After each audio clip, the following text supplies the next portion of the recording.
자, 이렇게 해서 저희가 사랑의 성품을 살펴보았습니다. 자, 두 번째로는 성령의 열매가 기쁨이라는 성품이 있습니다. 자, 요 기쁨도요, 세상에서 여러분들이 누리는 기쁨하고 혼동을 하시면 안 돼요. 그리스도인의 그 사랑의 열매는 내가 기쁜 일이 있어서 기쁘다. 요거하고는 달라요. 근데 세상에서 기쁨 그러면은 이거 너무너무 좋은 일이 생겼어. 내가 너무너무 기뻐. 이런 개념의 기쁨을 생각을 해요. 그래서 기쁜 일이 없으면 기뻐할 일이 없는 거예요. 그래서 상황이 좀 안 좋아. 그러면 슬퍼하고 이렇게 하는 거거든요. 이 개념이 아니에요. 이 성령의 열매에서 기쁨의 개념은. 자, 빌립보서 4장 4절을 보도록 하겠습니다. 자, 이 빌립보서는 바울이 옥중에서 쓴 서신이에요. 옥에 갇혔을 때 쓴 서신인데 기뻐하라는 말씀이 되게 많이 나와요. 바울의 상황이 인간적인 관점으로 봤을 때 아주 좋지 않은 상황이에요. 우리 지금 생각해보면 여러분이 감옥에 있는데 기뻐하라 그러면 조금 그렇죠. 슬픈 상황이잖아요. 좋지 않은 상황인 거잖아요. 그런 상황에서 바울이 지금 기쁨에 대한 이야기를 하고 있다는 거, 그 맥락을 한번 이제 생각을 해보셔야 된다는 것입니다. 4장 4절에 보시면 주 안에서 항상 기뻐하라. 내가 다시 말하노니 기뻐하라. 그래서 빌립보서에서는 요것뿐만 아니고 앞뒤로 쭉 읽어보시면 기뻐하라는 이야기 계속해서 문맥 전체에서 지금 말씀하고 있는 것입니다. 이 기쁨이라고 하는 것은 내가 기뻐할 상황이 되어서 기뻐하는 그게 절대 아니라는 것을 여러분이 아셔야 돼요. 그래서 고난 가운데에서도 주님이 계시기 때문에 주님을 신뢰하기 때문에 내가 기뻐하는 것이고요. 내가 원하는 대로 상황이 되지 않았다 해도 내가 절망스러운 상황에 있다 하더라도 내 안에 주님이 계시기 때문에 주님이 나의 기쁨이 되시는 거예요. 이 기쁨을 말하는 것입니다. 그래서 세상 사람들이 생각하는 기쁨과 이거를 조금 오해하시면 안 됩니다. 그래서 사실은 그리스도인들은 세상에서 어떠한 일이 있더라도 기뻐할 수 있는 기본이 된 사람들이에요. 왜냐하면 주 예수 그리스도께서 내 믿음의 반석이 되시는 것이고 나의 모든 것이거든요. 그래서 그리스도인들은 주님으로 만족하면서 사는 사람들입니다. 그래서 기뻐할 수 있는 근거가 있는 거예요. 어떤 기쁜 일이 생겨서 내가 기쁜 것이 아닌 거고요. 그 다음에 세 번째 화평에 대해서 보도록 하겠습니다. 자, 이 화평도 마찬가지입니다. 기쁨과 같이 좋은 일이 있고 심란한 일이 없고 불안할 일이 없고 그래서 내가 화평 가운데 거하는 그런 것이 아닙니다. 우리 그리스도인들은 기본적으로 주님이 주시는 화평을 이미 가진 사람들이에요. 주님께서는 우리에게 화평을 주시겠다고 이미 주셨어요. 주님. 요한복음을 먼저 한번 보도록 하겠습니다.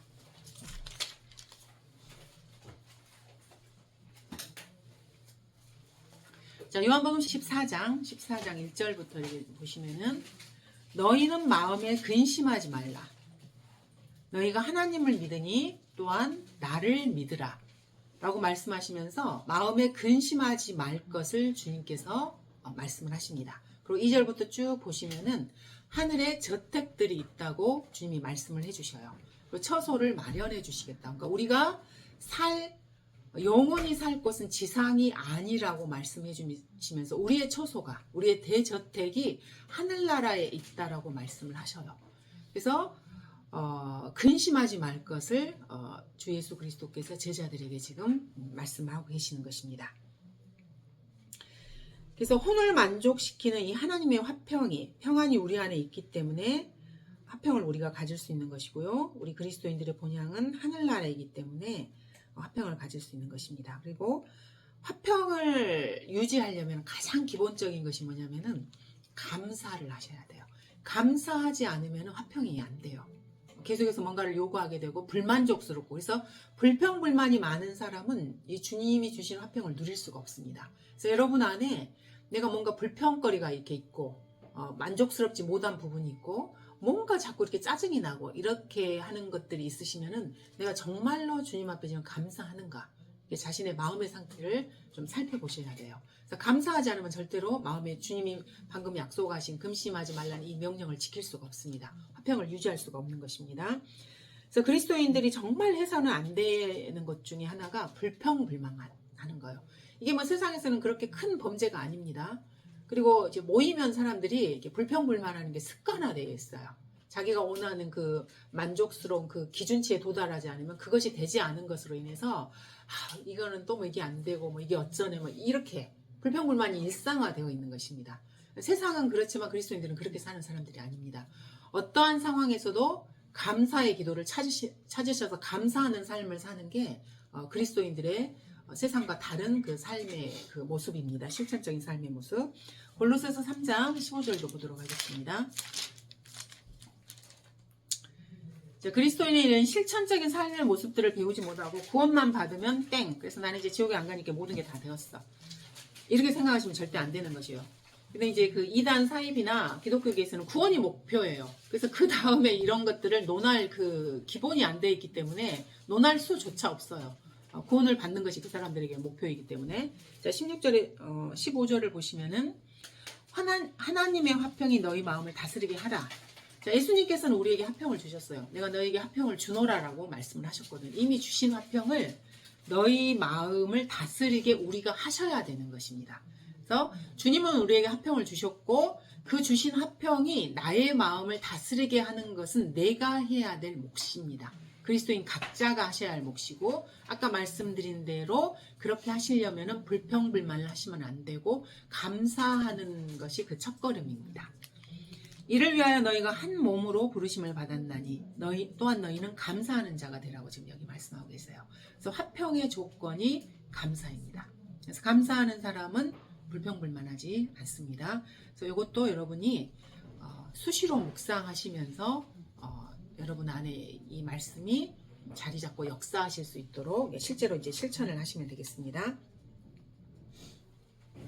특히 이제 원망하지 않고 그래서 하나님의 화평으로 자신의 마음을 다스려야 합니다. 자, 그 다음에 네 번째는 오래 참음입니다. 자, 오래 참음도 하나님의 성품 중에 하나입니다. 출애굽기 34장 6절을 보시면은 이제 하나님께서 여러분 구약을 이렇게 읽어보시면은 그 이스라엘이 참 힘들게 해요. 주님이 너무 많이 오래 참으셨어요.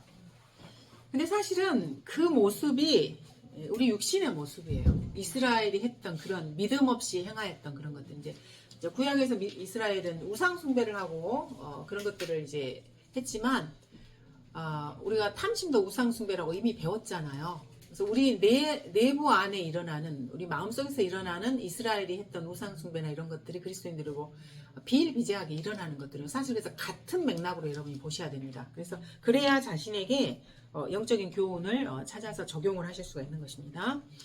자, 34장 6절에 보시면은 주께서 그의 앞을 지나시며 선포하시기를 주로다 자비롭고 은혜로우시며 오래 참고 선함과 진리가 풍성한 주 하나님이로다.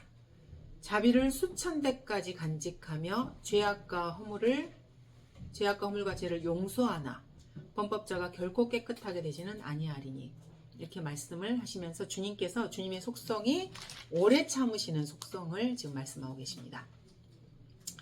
주님께서 자비롭고 은혜로우시기 때문에 오래 참으실 수가 있는 것입니다.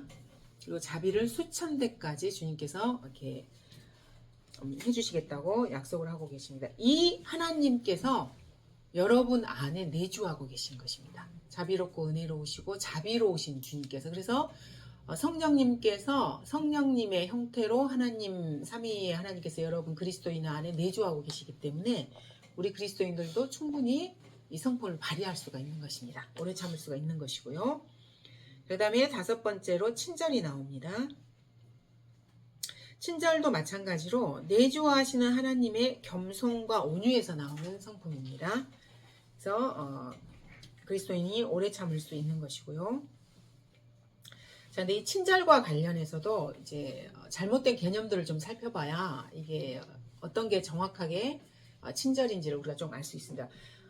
이게 하나님의 성품이기 때문에 당연히 주 예수 그리스도께서도 친절하신 분이십니다. 사마리아 여인을 대하실 때도 정말로 친절하게 대하셨어요. 남편이 5이나 되고 막 이렇게 하는데도 함부로 대하지 않으시고 알아들을 수 있게 그 사람의 수준에 맞게 이렇게 해주셨거든요. 근데 이렇게 친절하신 주님께서 바리새인들을 대하시는 것을 보면은 너무나 신랄하게 대하세요. 친절하신 성품의 주님이신데. 그래서 여러분이 친절을 오해하시면 안 됩니다. 친절이라 그래서 무조건 이렇게 히히하고 웃고 네 좋습니다 사랑합니다 네 할렐루야 이게 친절이 아니에요. 잘못된 기독교에서 이것도 이렇게 오해를 시켜서 그렇게 하는 게 친절이라고 사람들에게 잘못된 거를 이렇게 딱 덮어 씌워서 올바른 말씀으로 제시를 못하게 이렇게 딱 옴짝달싹하게 못하게 만들어버리는 거예요. 그러니까 이런 덫에 여러분이 걸리시면 안 되는 것입니다. 자, 주님께서 바리새인들을 책망하시는 거 한번 볼게요. 그렇게도 친절하신 우리 주님께서 바리새인들을 어떻게 대하셨는지 한번 보겠습니다. 이거는 너무 많이 보셔서 여러분 다 아실 거예요. 마태복음 23장 보시면은 뱀들아 독사들의 세대라고 하잖아요. 뱀의 자식이라고 말한 거예요. 뭐 사실 바리새인들이 뱀의 자식인 게 맞고요. 23장 33절 보겠습니다. 너희 뱀들아, 이거 지금 사람들한테 하는 말이거든요. 너희 뱀들아 독사들의 세대야. 세대 자체가 독사, 사탄의 세대인 것입니다. 사탄의 자식들인 것이고요. 어떻게 너희가 지옥의 저주에서 피할 수 있겠느냐. 이렇게 신랄하게 바리새인들을 주님께서 책망하고 계십니다. 그리고 그 뒤에 마태복음 25장 41절에서도 동일하게 말씀하셔요. 이때는 지금 민족들의 심판에서 주님이, 친절하신 주님께서 이렇게 하실 것입니다. 그때 왕이 왼편에 있는 자들에게 말하기를 너희 저주받은 자들아. 자, 저주를 지금 선포하고 계십니다. 내게서 떠나 마귀와 그의 천사들을 위하여 준비한 영원한 불 속으로 들어가라. 친절하신 주님께서 이 마귀의 자식들을 영원한 지옥의 불에 던져 넣으시는 것입니다. 그래서 이 친절의 양면성을 여러분이 좀 아셔야 돼요. 그래서 무조건 웃고 좋아 사람이 좋은 사람이 이게 친절이 아니라는 개념을 여러분이 아시기를 바랍니다. 그래서 친절은 비겁함과는 다릅니다. 근데 기독교계에서 이 친절을 비겁한 것으로 사람들을 세뇌시켜서 그리스도인들을 비겁한 사람으로 만들어버려요. 할 말을 못하는 사람으로 만들어버리고. 할 말 못하는 것이 친절한 게 절대 아닙니다. 이거는 말씀과 관련해서도 마찬가지고요. 교리적인 것도 마찬가지인데 일상생활에서도 마찬가지예요. 그리스도인들은 바보같이 남한테 속는 사람들이 절대 아니에요. 속으시면 안 돼요, 여러분들. 세상에 사기꾼들 많거든요. 그리고 가정생활에서도 마찬가지고요. 친인척 관계에서도 마찬가지예요.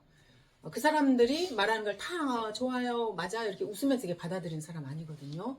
그래서 법적으로 여러분들에게 정해진 권리는 챙겨 먹고 살아야 돼요. 우리나라 헌법이 우리나라를 다스리는 거거든요. 그리고 행정부에 있는 대통령이나 이런 사람들은 그 법 하에서 이렇게 일을 하는 그런 사람들이에요. 그래서 그리스도인들의 실천적인 삶에 있어서 이 친절을 오해해 가지고요. 내가 법적으로 손해를 보는 거를 그래 그리스도인은 이렇게 살아야 돼. 이렇게 잘못 생각하시는 분들 이렇게 사는 거 절대 그리스도는 아니에요. 바보같이 사는 거예요. 그거는. 주님이 그런 삶을 원하지 않으셔요. 그래서 정확하게 여러분들이 찾아 먹을 거는 찾아 먹고 사셔야 됩니다. 뭐 이렇게 재산상의 문제나 이런 부분들에 대해서도 내가 그리스도인이고 내가 이렇게 하면 뭐 복음이 이렇게 잘못 이렇게 전달돼서 그 사람들이 구원받지 않을 수 있으니까 내가 이거는 참고 내 찾아 먹을 것도 못 찾아 먹고 이런 거를 친절이라고 오해하시면 안 돼요. 그거는 바보 같은 행동이에요. 그리고 우리나라에 법적으로 나의 권리가 있어요. 이런 것들은 정확하게 이렇게 딱딱 찾아서 하셔야 돼요. 그리고 할 만은 하고 사시고. 근데 다만 아까 저희가 사랑의 속성에서 배웠던 것처럼 무례하게 하시면 안 돼요. 그리고 이제 친인척 관계나 이런 관계에 있어서 사랑으로 그 사람을 대해 주셔야 되는 거고요. 자, 오늘은 여기까지 하도록 하겠습니다. 감사합니다.